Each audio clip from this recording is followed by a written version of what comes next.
talk about prioritizing the spine and why we do that and the cues in order for us to organize that.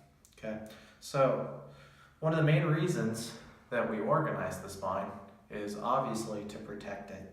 So we want a neutral spine in order to make sure things are lined up, make sure the spine is lined up over top of each other, so that when we're loading weight on top or from the bottom, that things are supporting each other, that things have musculature and position to kind of stack on top of one another and brace each other. So one of the main things that we do is that we do what like a two-hand rule. So we take our hand and we splice it out as wide as we can, and we take our second hand and we splice it out as wide as we can, and we put one thumb right below our belly button. We take the second thumb and we put it right in our sternum. Okay, now what we're looking at is the relationship between our hands. Are they straight over top of each other? Are they parallel, or are they open, or are they closed? Okay, we know that when we have our hands here and they're neutral, that our spine is neutral also. So we're always kind of using and checking ourselves with this tool. And it's very simple, but a very, very important tool to use. Okay, so you can see when I stand up, I'm still trying to create a good neutral spine. And when I sit down, I'm trying to maintain that position as I do that. If I can do that, I know that I'm supporting my spine and I'm giving support to my shoulders to stay in good positions as I'm kind of transitioning through movement. Okay, so that's kind of the first piece, is understanding the two-hand deal and being able to see we have a neutral spine. Okay, so let's talk more about the two-hand rule. Okay, so I can see when I'm getting ready, and we've already talked a little bit about the deadlift, and we're going to go into it a little bit more because it's a great exercise. It's very slow and very broken down for us to understand good starting positions, good finishing positions, and transition. Okay, so when I step up to the bar, I'm going to do the same thing. I'm going to take one hand, spread it out as wide as I can, take my thumb, put it below my belly button.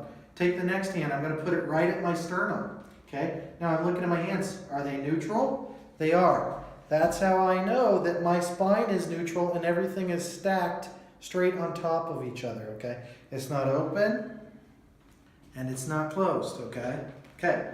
Now, how do I link my pelvis to my rib cage? How do I support my spine and get a neutral position?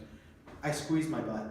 Okay, the butt is the gateway to being able to control the rib cage and organize the spine and get the spine neutral. Without the butt, we don't know where things are. It gives us kind of an end point and a start point. Okay, so squeezing the butt, which we turn on by kind of pressing our feet into the floor, spreading the floor, helps activate the glutes. Okay, that creates external rotation, which takes the slack out of our system. Okay, and that helps activate the glutes, get the rib cage on, gives us a nice neutral two-hand. Okay, so now we know that we've got a good starting position to start from. Okay, now we need that because as we're moving and we're lifting and working out, we're measuring too. And in order to measure, we must have a similar starting position every single time. If we don't do that, then we can't be precise in seeing whether our setups are getting better, if our reps are getting better, our weights are getting better because we're getting in better positions, or because we're just kind of trying and getting around things, okay? And that's the last thing we want to be doing. We got to go straight through things here. We cannot be trying to get around stuff, okay?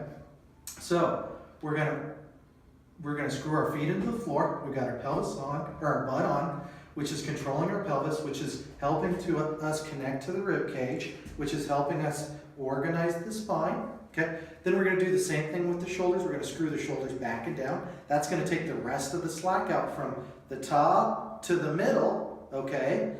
Now, I can reach down and follow kind of the path that my body is kind of pushing me through, okay? As long as I'm pushing my knees out, I'm gonna be able to organize the spine. And you can see as I come down here, I'm still trying to follow that rule, that neutral spine rule, that two hands stacked on top of each other, not open, not closed, but parallel to each other as I reach down for this bar.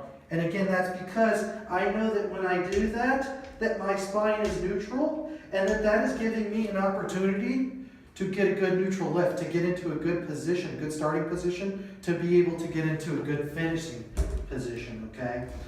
We really want to be able to control that slack from start to finish, helps get us and orchestrate good starting and finishing positions when we do control that tension and that slack, and it helps keep us safe, okay?